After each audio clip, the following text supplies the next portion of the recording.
Oliveira, quien nos va a relatar, nos va a contar algo sobre la cultura indígena. Gracias, profesor.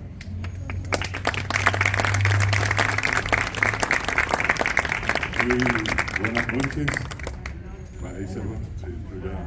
Acá tengo mucha gente conocida, muchos conocidos. No hace falta que soy profesor de guaraní. Bueno, agradezco mucho a la señora presidenta, a la comisión directiva del Club Lucy Andrés, también a las autoridades del Club Centenario, en este caso a los invitados, las invitadas especiales y obviamente a quienes hacen este club, que son socias y socios del Club Lucy Andrés. En particular, en este caso, a las madrinas de esta edición, me estaba fijando, son 62 años de vida, impresionante. ¿Cuántas instituciones se han creado en Paraguay y algunas tuvieron una vida efímera, cortísima, meses, 1 o 2 años y pasaron a mejor vida? Sin embargo, imagínense ustedes formar parte de una institución tan pero tan importante como el Club Lucy Andrés con 62 años de vida institucional. Creo que podemos empezar por allí con un aplauso para el club y para las madrinas. Está la señora Rosa Marina, también la señora Graciela, que son las homenajeadas madrinas de esta edición. Y bueno, el tema particularmente conversado con la presidenta fue el de referirme de alguna manera a todo lo que tiene que ver a la parte botánica, las plantas, y en las plantas cada una de las partes que tienen, las flores, las hojas, raíces, etcétera, dentro de la cultura guaraní y también en la tradición paraguaya. De hecho, no es solamente un patrimonio exclusivamente nuestro, ni mucho menos de la cultura guaraní, forma parte de un patrimonio de la humanidad. Ya en el inicio a Adán y Eva le prohibieron probar del fruto de una planta. Allí ya empezó la historia y lastimosamente no pudimos cumplir con ese mandato de Dios y vino lo que todos sabemos, ¿verdad? Por el otro lado, si nosotros miramos también la historia, vamos a encontrar que en la tradición guaraní las plantas son fundamentales. Hay una de ellas que seguramente cuántas veces habrán visto, conocen, que es la famosa tacuara. Los indígenas le dicen tacuá. Y la tacuara, en la tradición guaraní, es la planta de Dios. Los guaraní dicen que Dios sostiene el mundo, la tierra, sobre 4 tacuaras. Y allí es la planta tan importante en la tradición de ellos, al punto que hoy, cuando ellos, me refiero en general a los guaraní, llevan adelante sus rituales religiosos, porque más o menos en este horario, al entrar el sol y hasta casi la medianoche, tienen la costumbre diaria de reunirse y desarrollar su actividad religiosa. La vida del indígena es una vida religiosa, imposible entenderla al indígena sin la religión. Y me estoy refiriendo a una religión que en este caso no es precisamente la cristiana o católica. Bueno, y desde ese punto de vista, ellos tienen la costumbre, las mujeres, de tener siempre consigo una tacuara que le llega a la altura de los senos. En guaraní seno se dice cama. Probablemente muchas de las que están acá, muchos de los que están, en algún momento escucharon decir a alguien Cachupe y cama, está dando de mamar a la criatura. Y de allí viene la expresión también camambú. Nosotros en guaraní tenemos palabras orales y nasales. Cuando aparece una M, como en cama, eso sin que nos demos cuenta nos lleva a usar un sufijo, se le dice, una terminación distinta. Por ejemplo, una cosa es pu y otra cosa es mbu. Como es cama, es camambú. Y eso viene de un chorro de leche materna. Solamente que hoy en el ambiente paraguayo en camambú ya no es precisamente leche, puede ser cerveza, vino y otras cosas, ¿verdad? Y yo fui de camambú, dice la gente. Bueno, y hago referencia a eso ¿por qué? Porque hasta la altura de los senos tiene que ser la tacuara y la mujer marca el ritmo. Imagínense ustedes lo que en una ceremonia religiosa ellos hacen lo que se llama ñemboé yeroquí. Ñemboé es la oración, la plegaria, y yeroquí la danza. Y la mujer se encarga de golpear contra el suelo la tacuara reproduciendo los latidos cardíacos. Y se cree que en esa condición ellos entran en una especie de trance. Yo tuve la oportunidad muchas veces, hace 45 años que yo trabajo con comunidades indígenas, y he tenido la oportunidad muchas veces de participar de esa ceremonia. Y cuando uno está allí es como si fuera que ellos prácticamente entraron en esa especie de trance tan profundo y están muy concentrados. La espiritualidad que tienen ellos es tremenda. Y los varones usan lo que nosotros acá decimos baracá a la guitarra. Ellos le dicen baracá a la maraca. Para nosotros sería maraca. Entonces los varones dicen baracapú, que es hacer sonar la maraca, y las mujeres hacen el tacuapú, el sonar de la tacuara. Y con eso ellos comienzan a desarrollar. Y allí tienen ustedes como base de esa tradición religiosa una tacuara y lo que comúnmente llamamos o conocemos, así en forma muy común, el porongo, ¿verdad? En guaraní se dice que en algún momento dio un nombre inclusive a una ciudad en la zona del Guairá, conocida como Jigatí, que hoy se llama Félix Pérez Cardoso. Jigatí indica el lugar donde abundan, en este caso, porque para nosotros traducido así, palabras comunes, serían los porongos, ¿verdad? En guaraní, todas las terminaciones que llevan ti al final, ondi, siempre se refieren a plantas, o en su defecto a minerales. De allí viene, por ejemplo, el nombre de una ciudad, lastimosamente, por aquello de que el hablante, digamos, y aquel que registró la palabra y escribió fue el español, y en el español no existe la U, el fonema U, que para nosotros es decir agua, y de allí algunas palabras se perdieron en su fonética, y allí quedó el nombre de Quií, Quiíndí decimos hoy, y notablemente es una variedad que abundaba en su momento, y es nuestro famoso locote, el Quií, que mal pronunciado quedó en Quií, como no le salía a ellos la U, y mucho menos la I nasal. ¿Y cómo yo puedo saber eso? Bueno, los lingüistas estudiamos, si la palabra termina en ti, lo que la antecede es una palabra oral, yo puedo decir pacobati, pero cuando yo tengo una palabra nasal, se le agregan di, le voy a poner una palabra muy común que todos conocemos y que también forma parte de la experiencia de estas hermosas obras de arte que hacen ustedes, que yo valoro mucho, admiro mucho esto.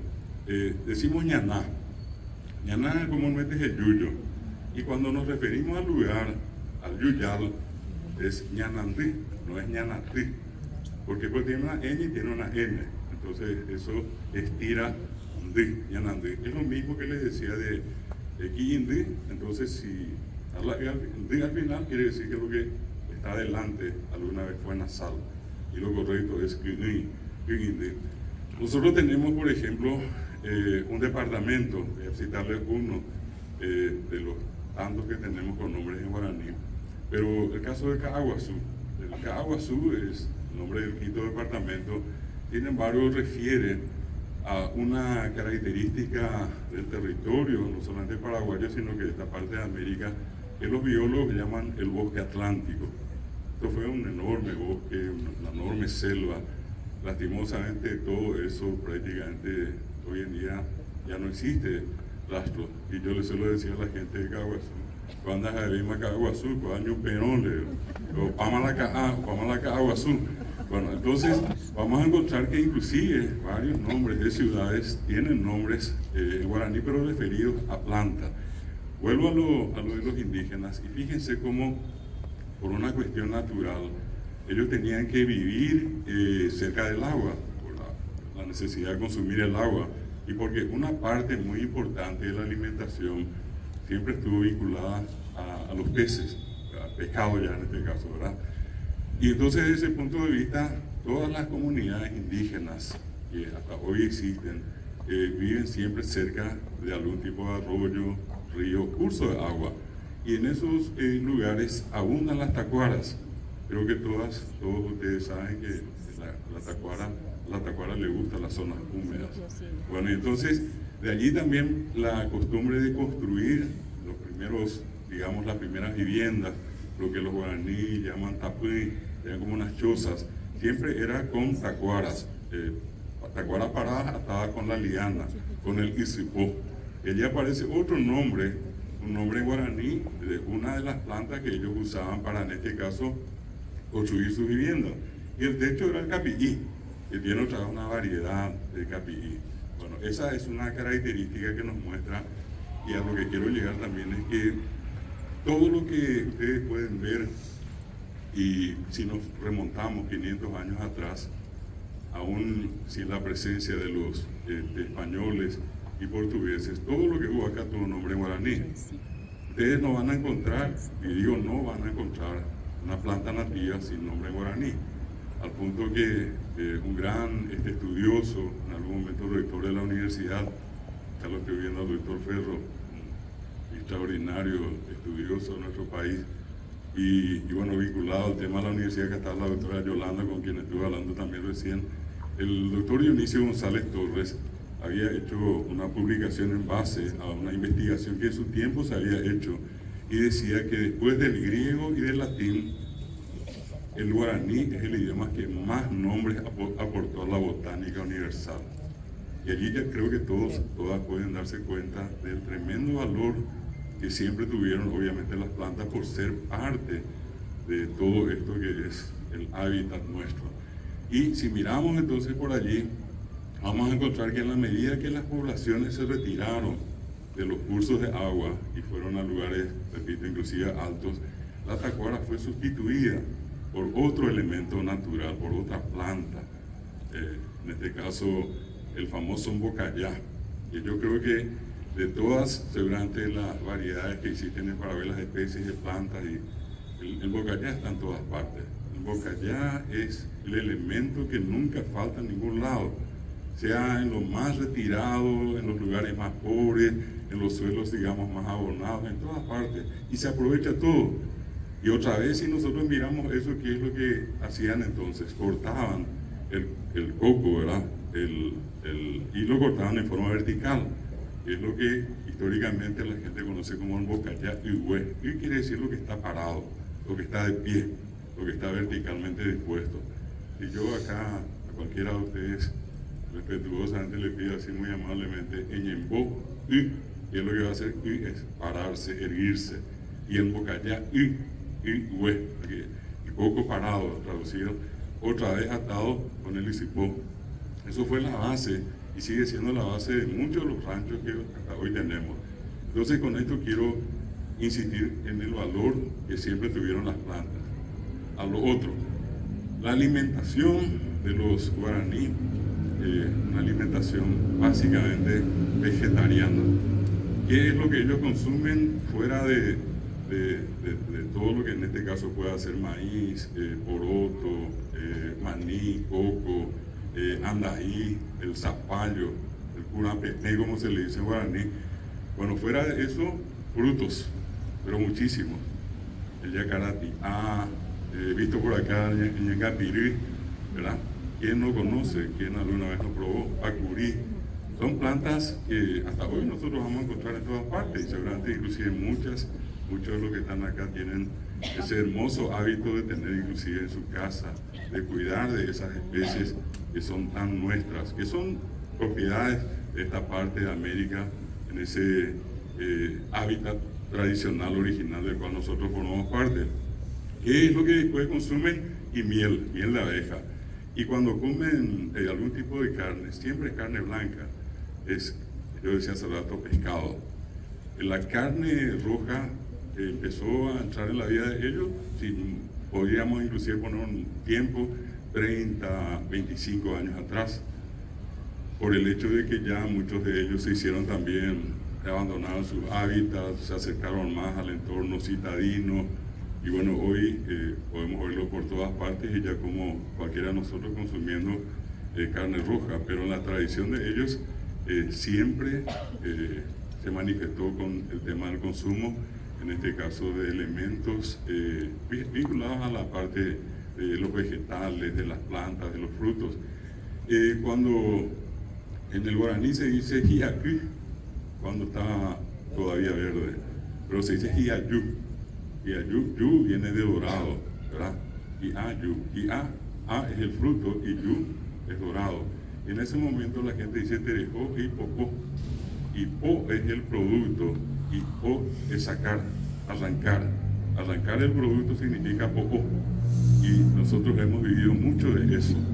¿Verdad? ¿Cuánto de lo que nosotros llegamos a consumir en algún momento era sencillamente elementos que siempre estuvieron en nuestro entorno? Algunas de las plantas, digamos, que ya llegaron mucho tiempo después son, por ejemplo, los cítricos. Hoy los guaraníes le dicen naná, a lo que para nosotros es naranja. Y, por ejemplo, tienen una comunidad donde plantaron muchas naranjas, donde vive una comunidad, un tecojal, le dicen ellos a la comunidad, y a ese lugar le dieron el nombre de Narandí. Como naná es nasal, otra vez allí la cuestión de Tindi quedó Narandí, es el nombre de una comunidad indígena. Y entonces, quiero también con esto señalarles a ustedes el valor que siempre tuvo, o que siempre tuvieron las plantas. De los frutos, el bocayá, el mandubí, bueno, todo lo que, bueno, tubérculos, vivir sin yetí, sin mandioca, y mucho menos en el Paraguay sin mandioca sería el fin del mundo, ¿verdad? Vivir sin mandioca, no sé qué sería nosotros. Bueno, pero si miramos entonces por esa parte de lo que hace a la alimentación, muchísimos de ustedes van a recordar que siempre se refería como bastimento a todo aquello que se hacía básicamente del maíz. Y no faltaba el otro elemento que procedía a la mandioca, que se procesaba y se hacía el almidón. Y con el mandio se formaba el aramino y lo que ese resto que comúnmente nosotros llamamos farina, ¿verdad? Toda esa serie de tradiciones todavía se pueden ver en el interior porque muchas veces la gente vive de eso. Muy poco era lo que anteriormente la gente tenía que salir a comprar, todo estaba en la casa. Entonces era arrancar el maíz para preparar el famoso chipán Semana Santa, ya había la mandioca para el almidón, estaban los huevos en la casa, la leche de la vaca, bueno, todo era procesado, el anís infaltable en muchos de los lugares. Y quiero ir cerrando un poquitito esto, no quiero cansarles mucho, es simplemente una pincelada para que nos demos cuenta del valor que siempre tuvieron y tienen las plantas entre nosotros. ¿Quién, seguramente acá en la pregunta, no guardó o guarda en la casa la semilla de la sandía o la semilla del zapallo o del andaí? Y tradicionalmente hay una preparación que todos conocemos, ¿verdad? Que tiene un efecto impresionante, que es la famosa horchata, ¿verdad? La gente vive con una fiebre tremenda, darle la horchata, y la gente en muchos lugares dice, es mamá por años de taparle bien, cubrirle. Bueno, y al rato, esa persona en menos de 5 minutos seguramente perdía toda la fiebre y prácticamente quedaba recuperada.